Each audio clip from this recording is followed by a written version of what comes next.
Welcome to Team Peri's Step Out of Line podcast, featuring co-hosts Peri and Lori Finkelstein. Together, they explore, meet, and share inspirational stories with guests who have made a positive impact in today's world. This podcast resonates with our hope to make this world a better place one step at a time through love, acceptance, and uplifting conversations. Miami's famous, very famous Frankie Ruiz, he has so many titles. You are a co-founder of the Miami Marathon, which is one of our favorite things in the world to do every year. And we wanted to check in with you. You're also a running coach. You partnered with Nike, I believe. You have all these running clubs that you're doing. You do a lot of community work in Miami, which we are in awe of. And you must have at least 25,000 new friends every year who run the marathon. So reading about you, and I read that you started running at the age of 10. So we want to know what inspired you at the age of 10 to start running in Miami. Well, I can't say that I remember, everything that led up to that moment, but it really, when I started running at 10, really had to do with my dad just inviting me for a run, and that pretty much sealed the deal. From that point forward, I fell in love with, I guess, everything associated with running, whether it was the freedom, how different it was, it just in general, just kind of fit who I was.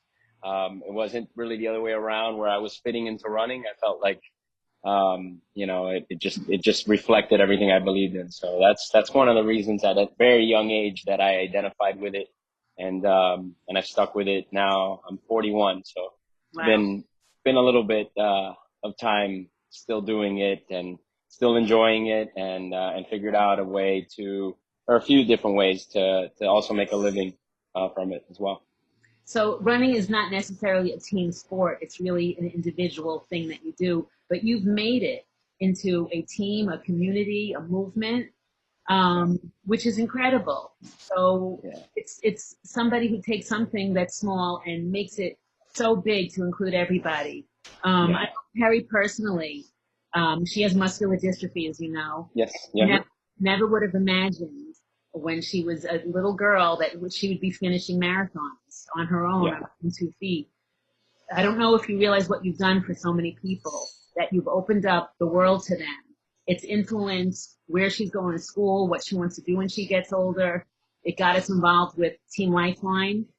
Team Lifeline is one of your biggest charity groups that are running in the marathon year after year. I know this will be my 12th year. This will be Peri's 9th year. 10th year. 10th year. Family's very involved in fundraising. We've raised over $600,000 for High Lifeline, which is the charity that's helping us out. None of this would have been possible without you. So thank you. I don't know if you understand what an impact that you have made on our life personally. We wanted to thank you for that. It's incredible. You were sparked, I think, in co-founding the marathon on a whim. I remember reading that you had heard of a person who I think was a quadriplegic that you wanted to get involved, and that's when the mayor said, "Let's get this done." How did that all come to fruition? I won't completely bore you with the story because it's out there, but I think the theme, especially now, is worth sort of spreading. Which the race was started with the I guess you'd say the intention of being an inclusive event, which the democratic nature of running is such that it pretty much has no boundaries as far as who can take part in it, and races, whether it's someone in a wheelchair, someone on a walker, someone running fast, slow, walking. It's something that sort of embraces all, like they say, all walks of life. And when we first started the race, I'm still a big fan of Miami. I think Miami is a very inclusive place, and I wanted whatever I created to reflect that inclusive nature of our city. I didn't know a whole lot about Miami as much as I know now 20 years later, nearly back from when I started the race. But it always felt like a place that made everyone feel like it was your home. So my parents being there, they were from Cuba, and so many of my family members were immigrants. I felt that Miami had a lot to do with where I was. So whatever I created had to reflect that. So from an ability standpoint, from a will, from the willpower of an individual, I wanted it to be, a tool. So with the inspiration of Rudy Garcia Tolson, who was a double amputee and suffered from Tarrington syndrome, his story, let's just say, was enough to sort of light the fire for what became the Miami Marathon. I won't give you all the colorful back end story because we'll be here for a bit, but basically that name, Rudy Garcia Tolson, if anyone ever has a chance to Google, I think reflects everything I want the Miami Marathon to always be. And I think obviously Peri is exactly that. And that's what's amazing to see throughout the years, that we are one of the events with the most challenge athletes.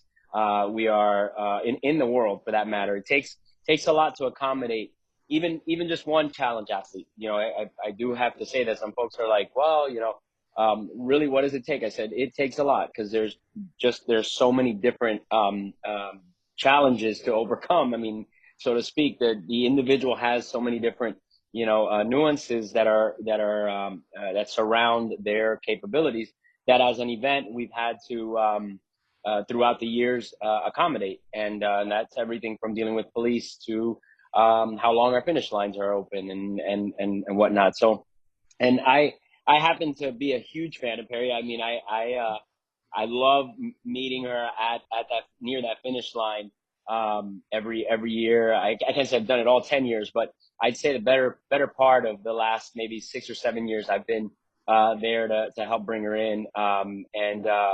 And that is, if the other 24,999 people didn't show up and Peri was the only one, I would say that the race is a success. So thank you for continuing to support it, and at the same time for emulating what we want this race to be forever. Oh, that's so awesome. It makes me feel so proud of you, what you've accomplished, not just of Peri, what she can accomplish. And it's changed her life. It's changed everything about her and has given her hope. And she's an athlete. I think you've made a lot of people feel that. People in wheelchairs, people like myself who can barely walk sometimes, and I push her the whole race. It just makes us all feel as if we're all Superman, which is unbelievable. Going to a lighter subject, Corona times, what are you doing to keep yourself? How is the community of Miami doing? I think Miami's doing pretty well, much better than the projections and whatnot. But I think as a running community, or as an endurance a sport community, I think I'm starting to feel a little bit of the antsiness. I communicate frequently with a lot of runners, and they are either looking for new places to run, dealing with things like where do I wear a mask? Do I not? So I find myself answering a lot of questions these days. I wish I had, more definite answers, but my attempt at this point is that an attempt to make people, panic less, have less anxiety. And I think Miami, we have beautiful weather. It's hard to be inside. It's hard to hold you back from, jumping on a friend's boat and going to raft up at a sandbar. So there's a lot of temptation here. I mean, this is a city that, for it to stop enjoying life is probably not easy. But specifically on the running side, we've been doing a few things. Lifetime Miami Marathon just launched a kids virtual run. It was basically it's tongue in cheek in a way, because this week is take your kid or take your child to work day. And it's actually Thursday. And, that's a day that typically, you'll take your son or daughter to your office and they see what you do. And now I think they've been seeing what you're doing, every single day, so there's no, no special day now for that. So we decided, all right, well, take your kid on a run day. That is your other job, right? Basically, is showing your son or daughter a healthier life. And so that is something we're doing, even with a medal that will be mailed to you if you register. And that's our first attempt at kind of, I don't know, bringing the word race back in an event back into people's, stratosphere or their environment. Now, as an organization, we're also looking at everything that this is gonna change. I lived through 9/11's repercussions as far as the event industry was concerned, and that cost us a lot of money because security at events had to go up substantially. Plans had to be run by state and federal agencies that you wouldn't even know the name of until all that happened. And then the Boston Marathon added more to that as well. So I'm confident we're gonna pull out of this and we're gonna be fine, but we are looking at the social distancing effects, whether it's for a local 5K we might be producing or the Miami Marathon in January. So it's got us thinking a lot. I can't say we're planning, because when you plan for something, it's because for a fact that it's gonna be a certain way or it's gonna be mandated a certain manner. So for now, I think we're sharing a lot of ideas, asking for a lot of input, whether that's from runners themselves or from people in the industry. So Corona's got us busy. It's certainly not as busy as I was in the past because I'm working from home. But it's got a lot of new challenges ahead, I'm sure. I know this year especially, Peri is starting to train already because we're planning on coming in January 1st of 2021. And we've been training extra hard so far because of a little thing you threw in the last marathon, the carpet at the finish line, the dreaded carpet. As soon as Peri and her physical therapist got to the carpet and saw it, I never saw two girls curse so much in my entire life. Oh, gosh. So that's very difficult. So Peri is training, whether you have the carpet or not. She's going to be training for anything that you throw at her and make it through it. You know what? That makes me smile because the carpet was something that obviously we thought from an aesthetic standpoint it would make photos pop and it would look different, and it's not something that we took lightly, like it was an investment for us. But I did not think about I guess the added challenge it was going to bring to people. But your response right now makes me smile because instead of making up an excuse or calling us and telling us to throw out our almost $20,000 investment on this carpet, or carve out a little section or something like that, you've chosen to step up to the challenge. So I really applaud that, and I thank you also because if I'm not, I would be kind of talking here like, okay, well, how do we figure this one out? But the way I see it is that a little bit more time spent there, so more cameras, more celebration during those last 100 meters. But I apologize, but at the same time, you know what? I'm making everybody a little stronger. So yes, you are. We'll also throw crushed up cups at her feet eventually, also to help her get through that too. I said, Peri, you ready for that yet? She goes, no, not yet. Plus, I don't want to waste cups right now, but when it comes to the getting closer, we're going to do that. Every year presents some challenges physically, mentally, but knowing that you're going to meet us there at the finish line and knowing that you're always going to be supporting Team Peri and Team Lifeline, it just makes it all worth it. So on behalf of us and our family and all Team Peri, and if I can be so bold even to say Team Lifeline and High Lifeline, we love you. Thank you so much for everything that you do. Stay safe. Hope you and your family are well. And we really appreciate you spending time with us. Thank you, Frankie. Well, thank you guys, and you guys to make it a point to stay safe and keep moving. Don't stop. And we'll see you in January.